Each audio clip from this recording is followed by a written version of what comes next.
네, 대통령님 감사합니다. 아시아경제 임철영 기자입니다. 이게 여러 분야가 얽혀있긴 한데 최근에 관세 문제가 다시 네. 부상하고 있어서요. 미국의 반도체 100% 관세부가 위협에 대한 이야기들이 나오고 있는데 이게 통상 문제와 관련해서 이렇게 새로운 국면에 진입한 걸로 봐야 될지.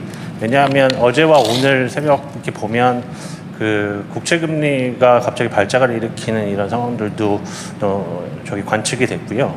이와 관련해서 앞서 저희가 팩트시트를 통해서 관세와 관련해서는 대부분 저희가 마무리를 했는데 이거를 신뢰하고 앞으로 가도 될지 대통령님의 어떤 구상이 앞으로의 구상과 어떤 계획이 궁금합니다. 네, 지금은 예측 불가능 시대죠.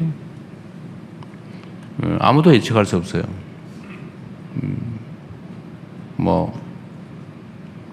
베네수엘라 거기에 대통령이 다른 나라에 잡혀가는 거 쉽게 상상하기 어렵죠.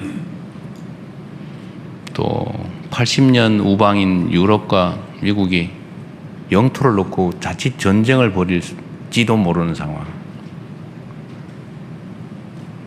프랑스 대통령이 무슨 평화위원회인가 참여 안 한다고 그랬다가 프랑스의 관세를 중화부담하기로 한다는 얘기도 있더군요. 모든 게 예측 불능의 사회죠. 제가 전에 외신 기자분들하고 전심을 한번 먹은 일이 있는데 그때 제가 이런 얘기했다가 어디 이상한 언론에서 제가 무슨 인간을 폄하했다 이런 기사도 쓰고 그랬는데 제가 그때 이런 말씀을 한번 드린 기억이 있어요. 요약하면 성장률이 떨어지면 무력 충돌의 가능성이 높아진다. 개미도 그러더라. 개미도 봄에는 안 싸우다가 가을에 대해서 식구가 쭉 늘어나니까 경계가 겹치면서 그 지점에서 전쟁이 벌어져가지고 시커멓게 죽어 있더라. 이게 이제 사람도 제국주의 충돌 이런 것도 결국 성장을 해서 계속 기회가 많아지고 나눌 게 많으면 평화롭게 지내다가 성장률이 떨어지고 더 이상 또 뭔가를 늘리기가 어려운 상황이 되면 이제 서서히 충돌하고 대립이 격화되고 그러다 결국 물리적, 군사적 충돌로 대규모 충돌로 가는 게 인류 역사죠. 그래서 점점 그런 위험성이 커진다는 걱정이 사실은 내심으로 드는데 그렇게 안 되도록 노력해야 되겠죠. 전체적으로는 전 세계의 성장률이 떨어지는 그래서 경제적 갈등이 격화되면서 이게 정치적 갈등으로 그리고 나아가서는 군사적 충돌로까지 서서히 가는 것 같아서 참 걱정입니다. 그래서 제가 자주국방 얘기도 많이 하고 이제 전략적 자율성 얘기도 자주 드리는 거예요.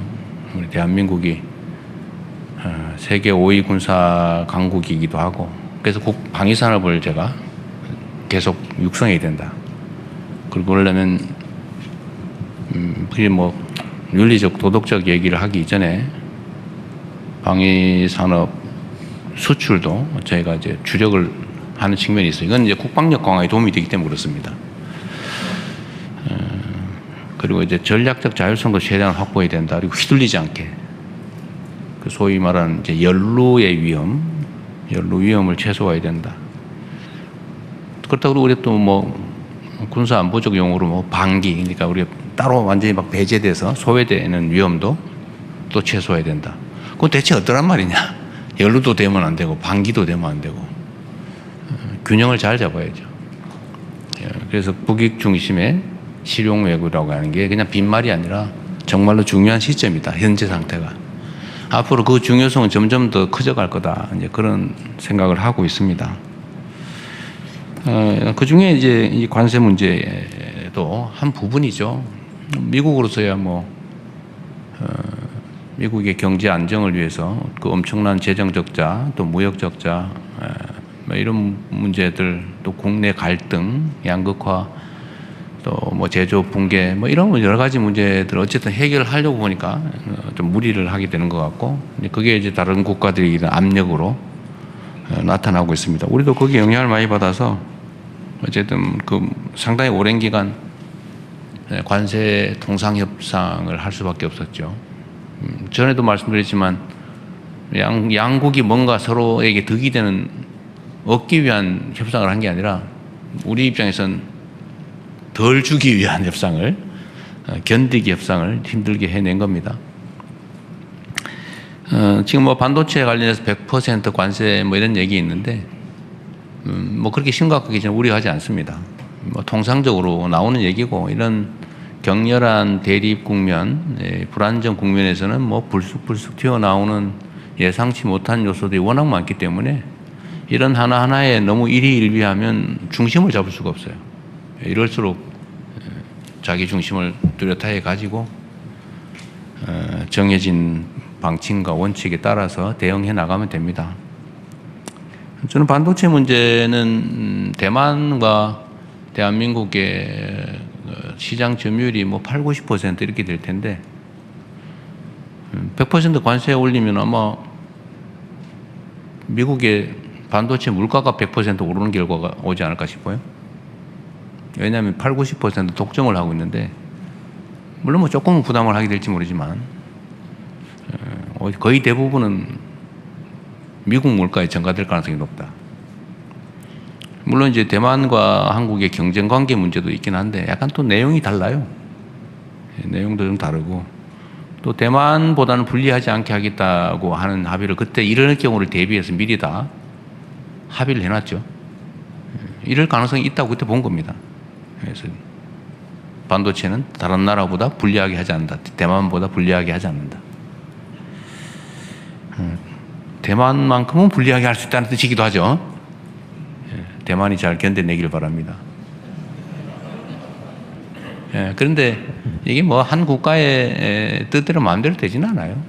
그게 뭐 미국에다가 반도체 공장 안 지으면 100% 올리겠다 이런 얘기도 있는 것 같은데 그건 협상 과정에서 나올 수 있는 여러 가지 얘기들이죠. 뭐 미국이야 반도체 공장을 미국에 많이 짓고 싶을 겁니다. 또 험난한 파도가 오긴 했는데 배가 파손되거나 손상될 정도의 위험은 아니어서 잘 넘어가면 되겠습니다. 그리고 또 하나 중요한 건 제가 이거 강조해 놓을 거는 조인트 팩트 시트에서도 명확한 것처럼 우리가 뭔가를 할 때는 상업적 합리성을 보장한다. 저는 그게 제일 중요한 기준이 되겠습니다.